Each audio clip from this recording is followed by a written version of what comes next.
నాలుగేళ్ల కుమారుడు. మాటలు కూడా సరిగ్గా మాట్లాడలేని వయసు. నడక నేర్చుకుంటున్న సమయం అది. క్రూర మృగాలు కూడా చెయ్యని దారుణానికి ఒడిగట్టింది ఆ కుమారుడి తల్లి. పేగు బంధాన్ని, మాతృత్వ మమకారాన్ని మరిచి ఏ తల్లి కూడా చేయని విధంగా తన సొంత కొడుకుని నిద్రలో ఉండగా తల గోడకి బాది, గొంతు కోసి, దిండుతో లేదా టవాల్తో చంపి ఒక పెద్ద లగేజ్ బ్యాగ్తో బయటికి వెళ్ళింది ఆ మహిళ. అయితే తన కొడుకుని ఆమె పోషించలేకో, డబ్బుల బాధ, అప్పుల బాధ, సమాజంలో మాటలు, ఇవన్నీ ఆ దారుణానికి కారణాలే కావు. కేవలం పక్కా ప్రణాళికతో తన కొడుకుని వదిలించుకోవాలని చేసిన దారుణం ఇది. మరి ఆమెకు ఏమైనా మెంటలా, లేదంటే బ్రెయిన్లో ప్రాబ్లమ్స్, శాడిజం, సైకోయిజం ఇలాంటి ప్రాబ్లమ్స్ ఏమీ లేవు. ఆమె ఒక సాఫ్ట్వేర్ సంస్థకి CEO. ఈమె పేరు సుచన. బాగా చదువుకున్న తెలివైన మహిళల్లో ఒకరు. హార్వర్డ్ యూనివర్సిటీ నుంచి ఫెలోషిప్ పొందుతున్నారు. 100 మంది అత్యంత తెలివైనోళ్ళ జాబితాలో చోటు చేసుకున్నారు.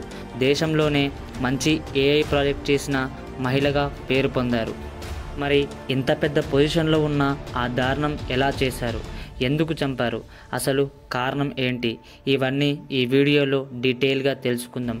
ఈ వీడియో చాలా అంటే చాలా ఇంట్రెస్టింగ్గా ఉండబోతుంది. ఆఖరి వరకు చూడండి. ఫ్రెండ్స్, నేను పెడుతున్న ఈ ఎఫర్ట్ మీకు నచ్చినట్టయితే, లేదంటే మీకు ఏదైనా హెల్ప్ అవుతున్నా సరే, నా వీడియోని ఖచ్చితంగా లైక్ చేయండి. మీ అభిప్రాయాన్ని కామెంట్లో పెట్టండి. ఖచ్చితంగా నా ఛానల్ని సబ్స్క్రైబ్ చేసి మీకు తెలిసిన వారికి షేర్ చేయండి. అయితే వెస్ట్ బెంగాల్కు చెందిన సుచనా సేత్కి, కేరళకు చెందిన వెంకట్రామన్కి 2010లో పెళ్లి అయింది. దాని తర్వాత 9 ఏళ్లకి వారికి ఒక అబ్బాయి జన్మనిచ్చాడు. అప్పటిదాకా వారు మంచిగానే ఉన్నారు. 2020లో వారి మధ్య కార్చిచ్చు మొదలైంది. విభేదాలు, గొడవలు ఇలా మెల్లగా ప్రారంభం అయ్యాయి. విడాకుల దాకా వెళ్ళింది ఈ కథ. ఇద్దరు వేరువేరు అయ్యారు. భర్త జకార్తాలో ఉద్యోగం చేస్తున్నాడు. మరోవైపు సుచన కొడుకుతో కలిసి బెంగళూరులో సెటిల్ అయ్యారు. బెంగళూరుకు వెళ్ళాక అక్కడ సొంత కంపెనీ కూడా పెట్టుకున్నారు. ఆమెకు 2021లో జీనియస్ ఉమెన్గా అవార్డు కూడా గెలుచుకున్నారు. అయితే తండ్రి కొడుకుని చూడాలని అడిగితే ఆమె దానికి ఒప్పుకునేది కాదు. నువ్వు మాకు దూరంగానే ఉండమని హెచ్చరించేది. అయితే తండ్రి కొడుకుని చూడాలని ఆతృతతో, ప్రేమతో అప్పుడప్పుడు తెలియకుండా వచ్చి స్కూల్లో ఆ అబ్బాయిని కలుసుకునేవాడు. దీనికి తన భర్తపై ఆమె పోలీస్ కేసు కూడా పెట్టింది. తండ్రితో తన కొడుకుకి ప్రాణహానం ఉందని, నా కొడుకుని చంపుతాడని కేసు పెట్టింది సుచన. దాంతో పోలీసులు వెంకట్రామన్ని హెచ్చరించారు. మీరు మీ కొడుకుతో మాట్లాడాలనుకున్నా, కలవాలన్నా కోర్టు పర్మిషన్ ఖచ్చితంగా కావాలని వాళ్ళు చెప్పేశారు. దీంతో వెంకట్రామన్ కోర్టుని ఆశ్రయించి పర్మిషన్ వచ్చాక ప్రతి శనివారం కొడుకుతో సమయం గడిపేందుకు అవకాశం ఇచ్చింది కోర్టు. తండ్రి దీనికి చాలా సంతోషించాడు. కానీ ఇక్కడ తల్లి మైండ్లో బీజం పడింది. తండ్రి కొడుకుని కలవడం ఆమెకు అస్సలు నచ్చలేదు. ఆ సంతోషాన్ని తనకు ఇవ్వకూడదు అనుకుంది. దాన్ని చూడలేకపోయింది, సహించలేకపోయింది. అది ఇమాజిన్ చేసుకుంటేనే ఆమెకు ఎలానో అయ్యింది. మరి ఎలా ప్లాన్ చేసిందో ఇప్పుడు చూద్దాం. ఫ్రెండ్స్, ఇక్కడ నుంచి వీడియో చాలా ఇంట్రెస్టింగ్గా ఉండబోతుంది. చూసేయండి.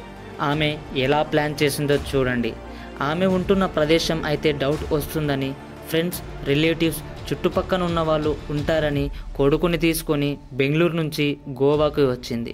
ఒక సర్వీస్ అపార్ట్మెంట్లో రూమ్ రెంట్ తీసుకుంది. మొదటి రోజు కొడుకుతో ఉండి, రెండవ రోజు కొడుకుని దారుణంగా హతమార్చి, దయ, కరుణ, జాలి ఏవీ లేకుండా చంపి పెద్ద లగేజ్ బ్యాగ్లో పెట్టింది. తర్వాత అక్కడ పారిన రక్తాన్ని క్లీన్ చేసింది. ఆ టెన్షన్లో, ఆ భయంతో సరిగ్గా క్లీన్ చేయలేదు. అర్జెంట్గా వెళ్ళాలని, మృతదేహాన్ని ఎక్కడైనా మనుషులు లేని ప్రదేశంలో వెయ్యాలని ప్లాన్ చేసింది. అయితే తాను బెంగళూరుకు వెళ్ళాలని ఒక క్యాబ్ బుక్ చేయమని అపార్ట్మెంట్ సర్వీస్ టీంకి చెప్పింది. గోవా నుంచి బెంగళూరుకి కారులో వద్దు, విమానంలో వెళ్తే తొందరగా వెళ్తారు, టైం ఇంకా ఖర్చు కూడా తక్కువ అవుతుందని ఆ ఫ్లైట్ టికెట్ బుక్ చేసుకోమని వారు సలహా ఇచ్చారు. కానీ సుచన మాత్రం వారి మాటలు వినలేదు. నేను కారులోనే వెళ్ళాలి, మధ్యలో నాకు చిన్న పని ఉంది, నాకు మంచి డ్రైవర్ ఉన్న క్యాబ్ని బుక్ చేయమని చెప్పింది. ఇక అపార్ట్మెంట్ సర్వీస్ టీం క్యాబ్ని బెంగళూరుకి బుక్ చేశారు. జనవరి 7న సుచన చెక్అవుట్ అయ్యారు. ఫ్రెండ్స్, ఇక్కడ చూడండి. కానీ ఆమె వచ్చినప్పుడు కొడుకు ఉన్నాడు. వెళ్ళేటప్పుడు ఒకే లగేజ్ బ్యాగ్తో బయటికి వెళ్ళారు. అది చూసి అక్కడ ఉన్న మేనేజ్మెంట్ సభ్యులందరికీ డౌట్ వచ్చింది. అదేంటి అని వారందరూ అనుమానించారు. ఇంతలో క్లీన్ చేసేవాళ్ళు ఆమె ఉంటున్న రూమ్కి వెళ్ళారు.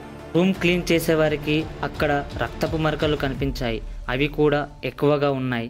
దీంతో వారు పరుగున వచ్చి మేనేజ్మెంట్కి ఇన్ఫర్మేషన్ ఇచ్చారు. వెంటనే ఫ్లాట్ని క్లోజ్ చేయమని వారికి ఆదేశించారు. గోవా పోలీసులకి చెప్పారు. పోలీసులు ఆ లొకేషన్కి వచ్చి డీటెయిల్స్ తీసుకుని సూచనకి కాల్ చేశారు. ఆమె అప్పటికే కర్ణాటక బార్డర్ దాటి వెళ్తూ ఉన్నారు. తర్వాత పోలీసులు సూచనకి కాల్ చేశారు. మీ గదిలో రక్తపు మరకలు చాలా ఉన్నాయి, అవేంటి అని అడిగితే ఆమె నాకు నెలసరి వచ్చి అతిగా బ్లీడింగ్ అయ్యింది అని చెప్పారు. అంతకు మించి ఏమీ లేదు అని కంగారుగా చెప్పారు సూచన. ఇంకా మీరు వచ్చినప్పుడు సీసీటీవీలో ఒక అబ్బాయి ఉన్నాడు, వెళ్ళేటప్పుడు లేడు అని అడిగారు. ఆమె అతను మా అబ్బాయి, నాకు పని ఉండడం వల్ల మా ఫ్రెండ్ ఇంట్లో వదిలేశాను, వారు సౌత్ గోవాలో ఉంటారని అబద్ధం చెప్పింది. పోలీసులు మీ ఫ్రెండ్ అడ్రస్ చెప్పమని అడిగారు. ఆమె ఏదో ఒక అడ్రస్ నోటుకు వచ్చింది చెప్పేశారు. పోలీసులు ఓకే అని చెప్పి తెలివిగా ఆమెను ఇంకా మీరు వెళ్ళొచ్చని చెప్పారు. ఆమె చెప్పిన అడ్రస్ ఇన్వెస్టిగేషన్ చేసి తెలుసుకున్నారు. అది రాంగ్ అడ్రస్ అని ప్రూవ్ అయ్యింది. తర్వాత గోవా పోలీసులు క్యాబ్ డ్రైవర్ డీటెయిల్స్ తెలుసుకొని అతనికి ఫోన్ చేశారు. సూచన వెళ్తున్న డ్రైవర్ని కాల్ చేసి తెలివిగా మాట్లాడారు. డ్రైవర్కి పోలీసులకి కొంకణి భాష వచ్చు, సూచనకి రాదు. అయితే పోలీసులు డ్రైవరు కొంకణి భాషల్లో నువ్వు మాతో ఒక ఫ్రెండ్లా మాట్లాడు, నువ్వు మాట్లాడేది కూడా మీ ప్యాసింజర్కి అంటే సూచనకి ఎలాంటి అనుమానం రాకూడదని అలా మేనేజ్ చేయమని చెప్పారు. తర్వాత డ్రైవర్కి సీన్ అర్థమైంది. వారు డ్రైవర్కి నీకు దగ్గరలో ఉన్న పోలీస్ స్టేషన్కి డైరెక్ట్గా తీసుకువెళ్ళు అని చెప్పారు. సరిగ్గా వారు చెప్పినట్టుగానే 7-8 కిలోమీటర్ల తర్వాత సరాసరి ఆ క్యాబ్ డ్రైవర్ పోలీస్ స్టేషన్కి తీసుకెళ్లాడు. అయితే ఇక్కడ చూడండి ఫ్రెండ్స్, గోవా పోలీసులు ఆ పోలీస్ స్టేషన్ ఏదో ముందుగానే తెలుసుకున్నారు. క్యాబ్ చేరుకున్న పోలీస్ స్టేషన్ వాళ్ళకి అక్కడ ఉన్న పోలీస్ ఆఫీసర్స్కి ముందుగానే ఇన్ఫర్మేషన్ ఇచ్చారు. వారందరూ క్యాబ్ వచ్చాక కారు చుట్టుముట్టి ఆమెను అదుపులోకి తీసుకున్నారు. ఆ పెద్ద లగేజ్ బ్యాగ్ ఓపెన్ చేశాక దాంట్లో పిల్లాడి మృతదేహం ఉంది. ఏ తల్లి అయినా తన కొడుకుని లేదా బిడ్డని తన గర్భం నుంచి బయటికి వచ్చాక చూడాలనుకుంటారు. కానీ ఈ తల్లి మాత్రం తన బిడ్డని లగేజ్ బ్యాగ్లో పెట్టి ఈ సమాజం నుంచి దూరం పంపించాలనుకుంది. ఎంత కఠోరమైన మనసు కదా. పోలీసులు ఆ లగేజ్ బ్యాగ్లో ఉన్న చిన్న పిల్లాడి మృతదేహం చూసి ఆశ్చర్యపోయారు.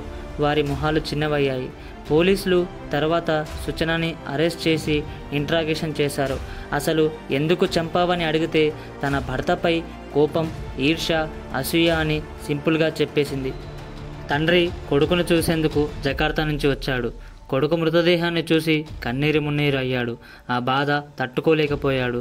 ఒకవేళ తను కోర్టుకు వెళ్లకుండా ఉంటే ఇప్పుడు నా కొడుకు బ్రతికే ఉండేవాడు కదా అని బాధపడ్డాడు. నా వల్లే తప్పు జరిగిందని మీడియా ముందు చెప్పాడు. కేవలం వారంలో ఒక్కసారైనా ఆడుకుందాం అనుకున్నాడు. కానీ ఇప్పుడు కొడుకే లేకుండా పోయాడు. ఇంకోవైపు తల్లి తన పేగుబంధానికి తూట్లు పొడిచి నవమాసాలు మోసి కనిపెంచిన కొడుకుని క్రూరంగా హతమార్చింది. ఇప్పుడు గోవా జైలుకు వెళ్ళింది. ఫ్రెండ్స్, ఎప్పుడైనా ఇది ఆలోచించారా? భార్యాభర్తల మధ్య గొడవలైతే మధ్యలో పిల్లలు ఏం చేశారు? ఎందుకు వారికి ఈ నరకం? ఎంతోమంది తల్లులు బిడ్డలు లేక అల్లాడుతున్నారు. వారు చేయని పూజలు లేవు, మొక్కని దేవుడు లేడు. కొంతమంది తల్లులు తమ బిడ్డల కోసం ప్రాణాలు ఇస్తున్నారు, ఏదైనా త్యాగం చేయడానికి సిద్ధమవుతున్నారు. మరికొందరు మాత్రం ఇలా దారుణానికి ఒడిగడుతున్నారు. ఇంకా ఈ కేసుపై విచారణ కొనసాగుతుంది. ఇలాంటివి ఈ మధ్యకాలంలో చాలా చోటు చేసుకుంటున్నాయి. మరి ఈ ఆర్టిఫిషియల్ హార్ట్ ఉన్న మహిళ గురించి మీరు ఏమంటారు? మీ అభిప్రాయాన్ని కామెంట్లో పెట్టండి. ఒకవేళ మీరు ఆమె ప్లేస్లో ఉంటే ఏం చేసేవారో కామెంట్ చేయండి. ఇది ఫ్రెండ్స్ ఇవాల్టి మన వీడియో. ఈ వీడియో మీకు నచ్చినట్లయితే లైక్ చేయండి, కామెంట్ చేయండి, ఖచ్చితంగా సబ్స్క్రైబ్ చేయండి. ఇలాంటి ఇన్ఫర్మేషన్ మీకు ఎప్పుడు అందిస్తూనే ఉంటాను. Samir Knowledge. Get everything, gain everything.